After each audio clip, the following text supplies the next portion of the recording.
Last video में हम लोगों ने मल्टीप्लेक्सर को डिस्कस किया था एंड उसके बाद हमने इसकी टाइप्स को डिस्कस किया था, जिसमें 2x1 मल्टीप्लेक्सर, 4x1 मल्टीप्लेक्सर और 8x1 मल्टीप्लेक्सर। तो आज हम एक और चीज़ को डिस्कस करने जा रहे हैं जो कि हमारे पास डी मल्टीप्लेक्सर या डी मक्स,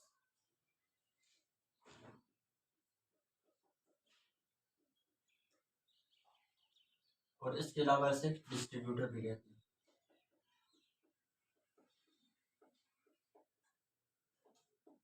अच्छा, तो डी मल्टीप्लेक्सर क्या होता है? इसके नाम से ही शो हो रहा है कि ये मल्टीप्लेक्सर का थोड़ा सा उलट है, और नाम से भी बिल्कुल इसकी डेफिनेशन वाज़ेह हो रही है और काम भी बिल्कुल इसका ऐसा ही है। ये मल्टीप्लेक्सर के बिल्कुल उलट चलता है। तो अगर हम क्या करें कि मल्टीप्लेक्सर की डायग्राम को रोटेट कर दें तो ये हमारे पास बन जाती है डी मल्टीप्लेक्सर। तो ब्लॉक डायग्राम पहले बनाते हैं मल्टीप्लेक्सर की। यहाँ पर मैं जो है ना 4x1 मल्टीप्लेक्सर की डायग्राम बना देता हूँ। आउटपुट उसकी यहाँ पर मेरे पास क्या आ रही थी? एक आ रही थी। तो अभी क्या है कि देखिए 4x1 मल्टीप्लेक्सर है, तो ये मेरे पास क्या बन जाएगा? 1 × 4 डीमक्स बन जाएगा। बनेगा किस तरह से? यहाँ पर 4 आउटपुट्स आ जाएंगे, ठीक है, और यहाँ पर टोटली एक इनपुट रह जाएगी। ये मेरे पास एक इनपुट रहेगी और उसके बाद यहाँ पर 4 आउटपुट्स आ गए हैं। और नंबर ऑफ सेलेक्टर्स जो है ना, ये डिपेंड करते हैं। अभी यहाँ पर देखें 2n आउटपुट्स आ रही है, तो n मेरे पास यहाँ पर नंबर ऑफ सेलेक्टर्स होंगे। तो यहाँ पर नंबर ऑफ सेलेक्टर्स कितने होंगे? S0 और S1, दो सेलेक्टर्स होंगे यहाँ पर। तो अच्छा, यहाँ पर सवाल ये पैदा होता है कि हमारे पास इनपुट एक है, आउटपुट 4 कैसे आ रही है? देखिए लास्ट टाइम हमने देखा था मल्टीप्लेक्सर में कि 4 इनपुट्स हम कर रहे थे, एक आउटपुट आ रही थी। मतलब किसी भी एक इनपुट को उठाकर हम आउटपुट पे फेंक देते थे। जो है ना, काम सारा कौन कर रहा था? सेलेक्टर्स कर रहे थे। इनपुट की कोई डिपेंडेंसी नहीं थी। तो same is the case is here कि यहाँ पर इनपुट की कोई डिपेंडेंसी नहीं है। यहाँ पर भी क्या होगा कि इस यहाँ पर जो इनपुट आ रही है इसे उठाकर किसी एक में फेंक दिया जाएगा, जिधर इसकी जो है ना, इसका केस बन रहा होगा या इसकी कंडीशन बन रही होगी। बाकी सारे मेरे पास क्या हो जाएंगे? 0 0 हो जाएंगे। लेट्स सपोज ये बन रहा होगा तो इधर इनपुट को डाल देंगे, बाकी सारे क्या हो जाएंगे? 0 0 हो जाएंगे। तो आइए इसके बाद इसके ट्रुथ टेबल से देख लेते हैं, फिर उसके बाद इसका सर्किट डायग्राम बना लेते हैं। यहाँ पर एक और चीज़ हम ऐड करते हैं साथ में, इनेबलर एक ऐड करते हैं। इनेबलर क्या करते हैं कि ये अगर 1 हो तो सर्किट हमारे पास, ये जो भी हमारे पास आगे लगी हुई है अपैरेटस लगा हुआ है, उसे इनेबल कर देता है। अगर मेरे पास ये 0 हो तो इसे डिसेबल कर देता है, वो उसको कोई जो है ना फंक्शनैलिटी परफॉर्म नहीं कर सकता। तो इसे भी हमने इस बार इंक्लूड करना है। तो आइए आगे इसका ट्रुथ टेबल वगैरह चेक कर लेते हैं ताकि जो है ना मज़ीद क्लियर हो जाए।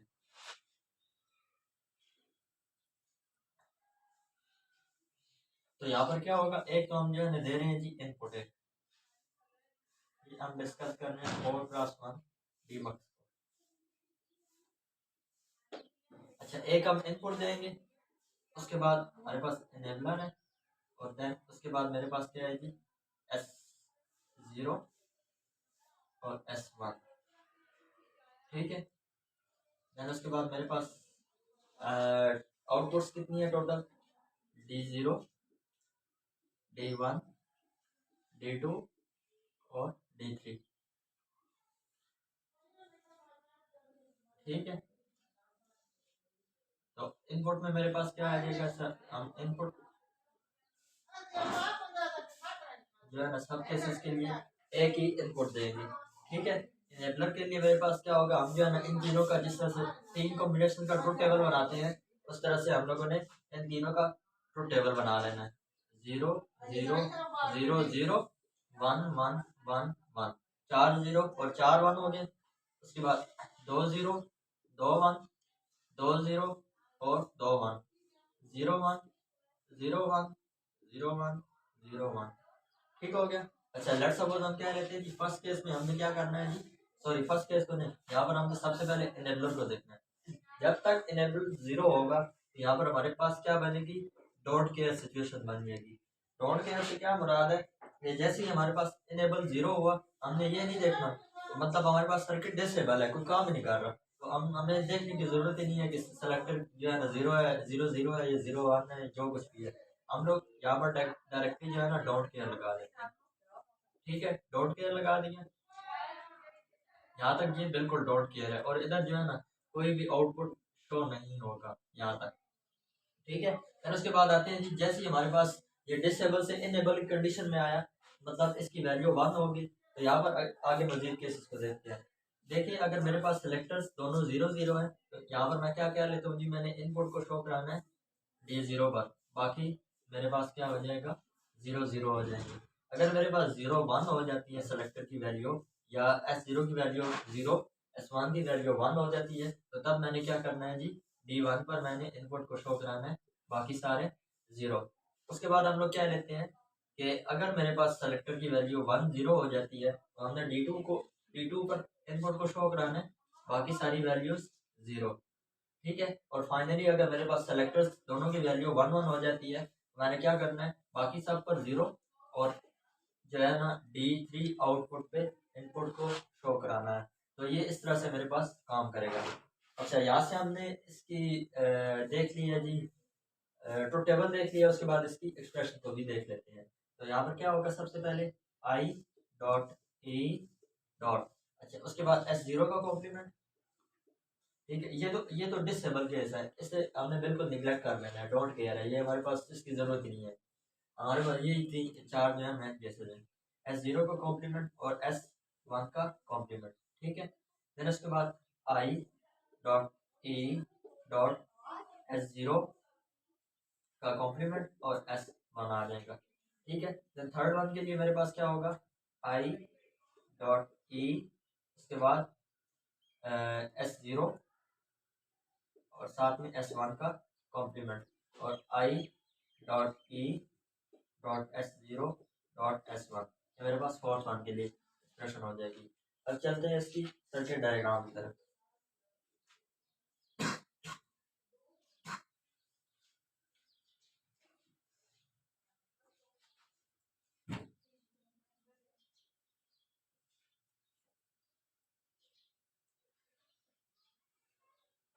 तो सर्किट डायग्राम हमने इसे एक्सप्रेशन के मुताबिक बनानी है, तो यहाँ पर एक ले लेते हैं इनपुट के लिए लाइन। ठीक है, और या एक वायर जो है ना यहाँ पर इनपुट के लिए ले लेते हैं।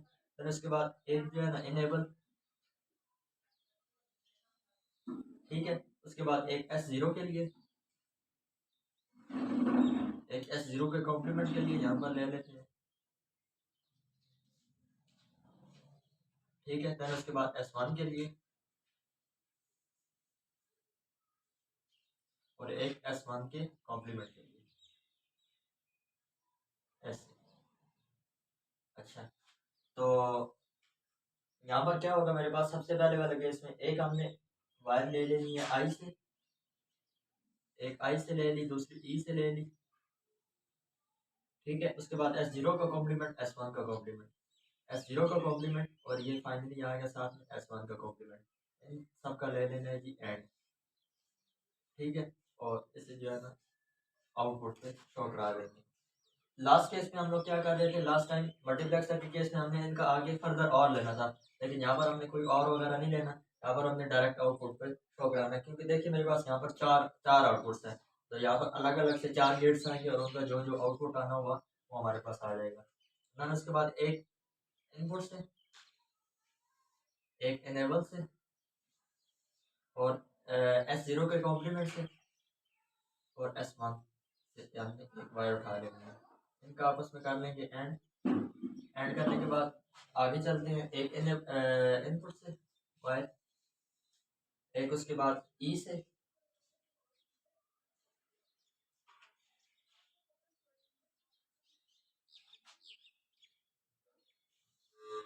देन उसके बाद हमारे पास S0 से, और S1 के कॉम्प्लीमेंट से।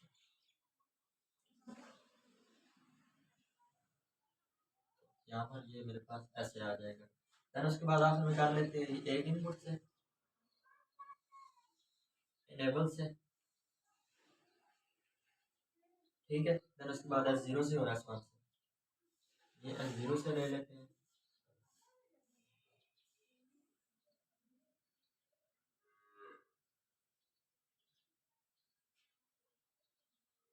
और इसके बाद S1 से लेनी है हमने, ये S1 से, देन उसके बाद हमने इनका एंड ले लेना है, और ये मेरे पास आउटपुट।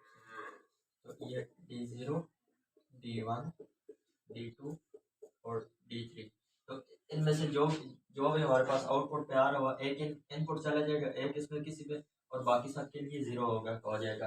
लेट्स सपोज हम एक केस के लिए, सबसे पहले केस के लिए चले कर लेते हैं कि एक इनपुट यहाँ पर आ जाएगा हमारे पास आउटपुट में, बाकी सारे जीरो हो जाएंगे, ये भी जीरो और ये भी जीरो। सेकंड केस के लिए यहाँ पर इनपुट आ जाएगा, बाकी सारे जीरो हो जाएंगे, ये जीरो हो जाएगा। थर्ड केस के लिए यहाँ पर आ जाएगा, और फोर्थ केस के लिए मेरे पास यहाँ पर आ जाएगा। तो ये मेरे पास हो गया जी 4x1 डीमल्टीप्लेक्सर। बाकी डीमल्टीप्लेक्सर भी बिल्कुल सेम है। तो ये आप लोगों का टास्क है, आप लोगों ने खुद करना है। हम अपने नेक्स्ट टॉपिक की तरफ मूव करते हैं, जो कि है जी एनकोडर।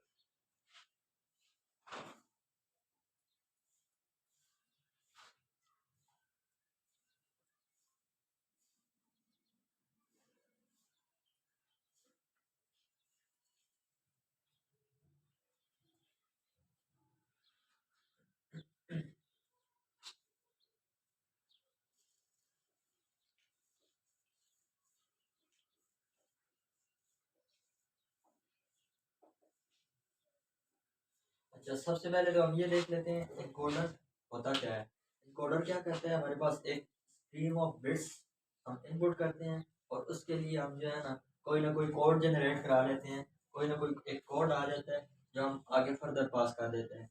अच्छा, सबसे पहले तो इसका मकसद क्या है इनकोडिंग का। देखें, ये इनकोडिंग जो है हमारे लिए सिक्योरिटी पर्पसेस के लिए बहुत ही ज़्यादा इंपॉर्टेंट है। लेट्स सपोज मैं कोई एक सेंसिटिव मैसेज सेंडर साइड से जो है ना, अगर मैं उसे सेंडर साइड से छोड़ रहा हूँ उस मैसेज को, और रिसीवर साइड पर उसने जाकर रिसीव होना है, और लेकिन यहाँ पर मुझे मेरे पास ये कंडीशन आ जाती है कि मैसेज जो है मेरा सेव नहीं है। तो मैसेज सेव नहीं है कि क्या मतलब है कि बाहर का बंदा कोई आकर इसे एक्सेस कर लेता है, तो मुझे फ़ायदा तो नहीं हुआ, मेरा मेरा जो है ना मैसेज दरम्यान में डिक्रिप्टेड एनक्रिप्टेड नहीं रहा। तीसरा बंदा कोई आके एक्सेस कर लेता है, तो इसका कोई फ़ायदा नहीं है। इसके लिए हम क्या करते हैं, एनकोडिंग को यूज़ करते हैं, एनकोडर को यूज़ करते हैं। किस तरह से होता है, हमारे पास एक स्ट्रीम ऑफ बिट्स आती हैं, और उन बिट्स को हम जो है ना एक उनके लिए एक कोड जनरेट करते हैं। वो कोड जाता है जी रिसीवर एंड पर, और रिसीवर एंड पर जाने के बाद क्या होता है कि वो दोबारा से डी कोड होता है। डी कोड होने के बाद फिर रिसीवर को बात सेंडर की समझ में आ जाती है। तो यहाँ पर हम एनकोडिंग के लिए चेक कर लेते हैं, पहले इसकी ब्लॉक डायग्राम को देख लेते हैं। ब्लॉक डायग्राम कुछ इस तरह से बनेगी कि लेट्स सपोज मेरे पास ये एनकोडर है, ठीक है। और देखें यहाँ पर मेरे पास 2 raise to power n inputs होंगी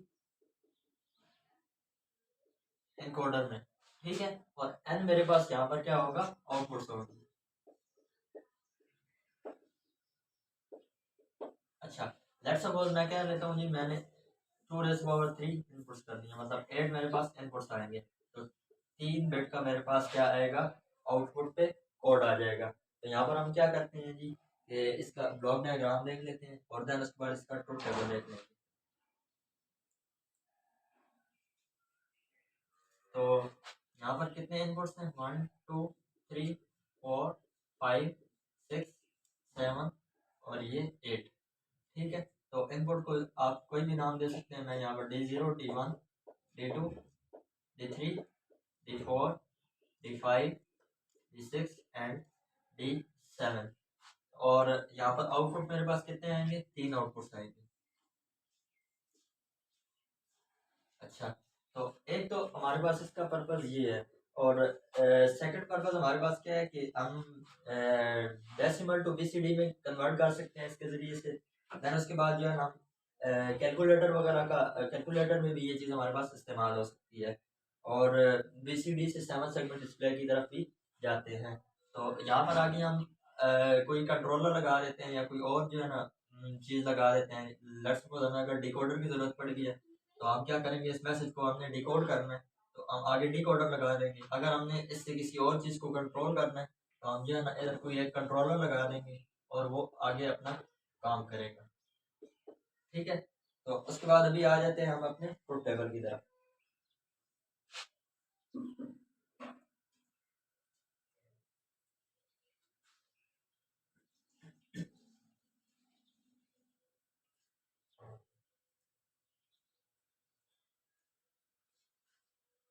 अच्छा, ट्रुथ टेबल तो देख लेते हैं।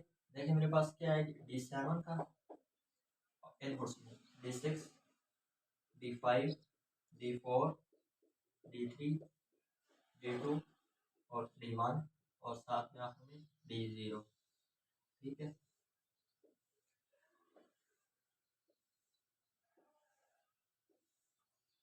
ये चीज़ आ गई। और आउटपुट पे मेरे पास क्या आ जाएगा, A, B और C। ठीक है, तो देखिए अगर मैं कहता हूँ जी मेरे पास D0 है, ठीक है, D0 डेसिमल मैंने इनपुट किया, बाकी सारे जीरो है। D0 को मैंने इनपुट कर दिया, उसके लिए क्या कोड होना चाहिए जी, 000। ठीक है, देन उसके बाद अगर मेरे पास D1 मान है, ठीक है, बाकी सारे जीरो है, उसके लिए मेरे पास कोड हो जाएगा 001।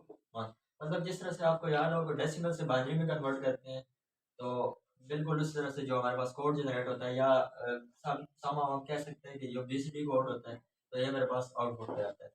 अच्छा, देन उसके बाद आगे चलते हैं जी, 00 यहाँ पर 1, इसके लिए 00 सॉरी 010। ठीक है, देन उसके बाद 00 ये रहे 0 और ये 1 रहा, इसके लिए हम लोग क्या करते हैं जी, 011। ठीक है, देन उसके बाद 00 0 और ये 1, ये इस तरह से 3 जीरो आ जाते हैं। तो इसके लिए मेरे पास क्या होगा, 100। उसके बाद ये 0000 D5 अगर हमने इनपुट करना है, बाकी सारे जीरो हैं, तो इसके लिए मेरे पास क्या आ जाएगा, 101। ठीक है, फिर उसके बाद आगे मेरे पास आ जाता है कि अगर मैंने D6 इनपुट कराना है, ठीक है, तो यहाँ पर मेरे पास क्या आउटपुट बनेगी, यहाँ पर बन जाएगी 1 1 और ये 0। ठीक है, देन उसके बाद मेरे पास लास्ट केस आ जाता है जी, बाकी सारे जीरो रहते हैं, D7 को हम लोग इनपुट करा रहे हैं, तो इसके लिए कोड जनरेट हो जाएगा 1 1 1। ठीक है, तो इस तरह से हम लोग जो है ना इसे इनकोड कर रहे हैं, अपने जो डेटा है उसे हम एक, ये देखिए एक स्ट्रीम ऑफ बिट है, और वो जो है ना सिर्फ 3 के कोड में कन्वर्ट हो रहा है। इसके ज़रिए से हम जो है ना आगे मुख्तलिफ काम करते हैं इनकोडिंग के ज़रिए से। अच्छा, फिर उसके बाद आ जाते हैं जी हम लोग डिकोडर की तरफ।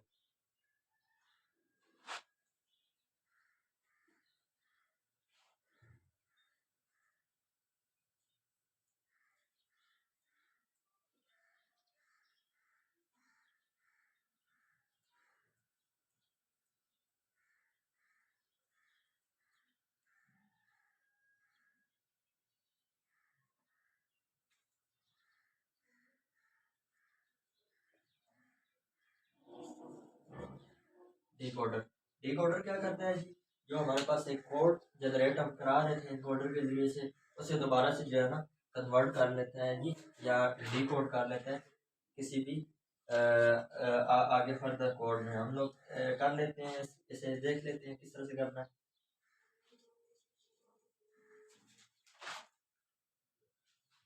ये लेट्स सपोज ये मेरे पास इसकी ब्लॉक डायग्राम देख लेते हैं डिकोडर की। ये तीन इनपुट्स ए, बी और सी। ठीक है, यहाँ पर मेरे पास कितने आउटपुट्स आएंगे, 1 2 3 4 5 6 7 और ये 8। मतलब अगर मेरे पास n इनपुट्स हैं तो 2 raise to power n outputs आएंगे यहाँ पर। ठीक है, डिकोडर के लिए। आगे इसका ट्रुथ टेबल देख लेते हैं। ट्रुथ टेबल भी बिल्कुल तकरीबन सेम ही है। मैं यहाँ पर आपको जेनेरिक सा आइडिया दे देता हूँ, उसके बाद हम लोग लेक्चर को ऐड करते हैं कि देखें ये मेरे पास आ जाएगा ए, बी और सी। ठीक है, ए, ये तकरीबन तीनों अगर जीरो आ जाते हैं, यहाँ पर D0 D1 और इसी तरह से D7 पर। ठीक है, अगर ये जीरो है तो यहाँ पर D0 शो हो जाएगा, बाकी सारे जीरो हो जाएंगे। उसके बाद अगर 0 0 1 है तो यहाँ पर मेरे पास क्या हो जाएगा, D1 शो हो जाएगा और बाकी सारे जीरो आ जाएंगे। और अगर लास्ट केस के बारे में बात कर लेता हूँ, अगर तीनों 1 है तो बाकी सारे जीरो हो जाएंगे इस तरह से, और आखिर में मेरे पास 1 आ जाएगा D7। इस तरह से मेरे पास ये डिकोडर वर्क करता है। उसके बाद अगर हम जो है ना इसके क्या क्या लेके एक्सप्रेशन की बात करें, तो एक्सप्रेशन इस तरह से निकल सकती है। देखें ये ए का कॉम्प्लीमेंट बी का कॉम्प्लीमेंट डॉट सी का कॉम्प्लीमेंट इंटू डी ज़ीरो। ठीक है, इसी तरह से जो है ना डी वन डॉट ए का कॉम्प्लीमेंट बी का कॉम्प्लीमेंट डॉट सी। ठीक है, इस तरह से जो है ना हम लोग सबकी एक्सप्रेशन निकाल लेते हैं, और एक्सप्रेशन निकालने के बाद सिंपली जो है ना एंड गेट लगा लेते हैं, और इससे जो है ना इसका आउटपुट कैलकुलेट कर लेते हैं। बल्कि सॉरी जो है ना हम लोग डी ज़ीरो और डी वन वगैरह नहीं लिखते, ये सिर्फ जो है ना इसके ज़रिए से हम लोग क्या करते हैं, इनका हम लोग ऐड कर लेते हैं, और ऐड करने के बाद ये जो है ना आउटपुट पे हमारे पास जो भी रिस्पेक्टिव इनका इनका जो इन्होंने आउटपुट पे शो कराना है, जिसको वन शो कराना है, वो जो है ना ऑटोमेटिकली शो करा देते हैं सिर्फ इन तीनों का ऐड लेने से, जो भी हमारे पास कॉम्बिनेशन बन रहे हैं। लेट्स सपोज लास्ट केस ले लेते हैं, तो ये A dot B dot C हो जाएगा। तो उसके बाद हम लोगों ने आगे क्या करना है, आगे हम लोगों ने जो है ना इसके बाद हम लोग तकरीबन कॉम्बिनेशनल सर्किट्स हमारा कंप्लीट हो गया। इसके बाद हम मूव करेंगे सीक्वेंशियल सर्किट्स की तरफ। तो अब तक के लिए थैंक अपना ख्याल रखिएगा बहुत सारा।